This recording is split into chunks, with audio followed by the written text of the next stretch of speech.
A very good morning to you.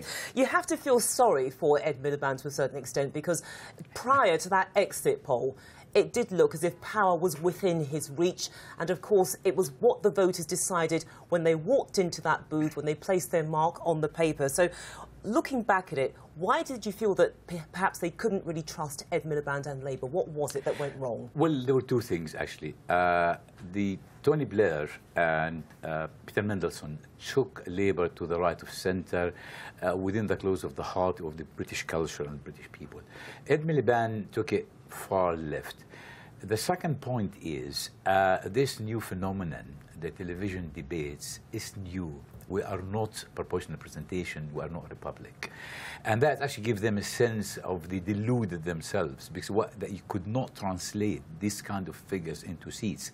When I went around with the different sort of, MPs into their constituency, nearly two-thirds of what discussed on the doorstep had nothing to do with what they've been discussing on TV debates, which are trends rather than real politics. I think this was two major issues. And thirdly, people were frightened. A, the perspective of a Scottish nationalist Labour allegiance together, breaking up the United Kingdom, and B, this far left like mansion tax. It's not really mansion. My next door neighbor is World War II widow, no fault of her own, can her house more than 2 million, and so on. So these tiny little things that actually scared off the middle-of-the-road voter. Sure. And it's interesting as well, because in that first part of your analysis, you talked about what Labour is, that under Tony Blair, he moved it to the centre. Some people saw it as a rather diluted version of Thatcherism.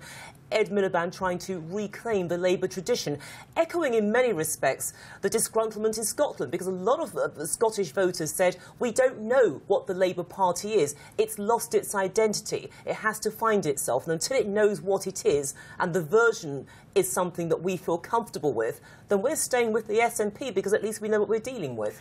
Yes, well, Labour actually took Scotland for granted. They were complacent about Scotland. That's number one. Number two, let's not forget, per capita, the Scottish voter got more share of what the Treasury actually gives to the rest of the United Kingdom. So when you have SNP-controlled government in Scotland doing very well on NHS, on services, on schools, on housing, on transport, on subsidised things, which is a traditional socialist agenda of Labour, people see it actually translated on the ground. While, as you correctly said, they didn't know what actually Labour can provide them. So they actually voted for the known, which actually improved their lot. And then when you look at the picture in England, the actual swing towards the Conservatives was actually quite astonishing, particularly in some of the target seats that Labour had focused on, where you had a Conservative minority. They actually increased it, covering substantial ground. Well, actually, it's going to be the first time since Lady Thatcher was in office that a Conservative leader in office has actually increased the number of Conservative seats. And I think there was two actually elements, one with the negative and one with the positive. The negative one are people actually were very scared of what might happen under Labour and Scottish nationalists jointly. And secondly, a lot of people actually changed the landscape.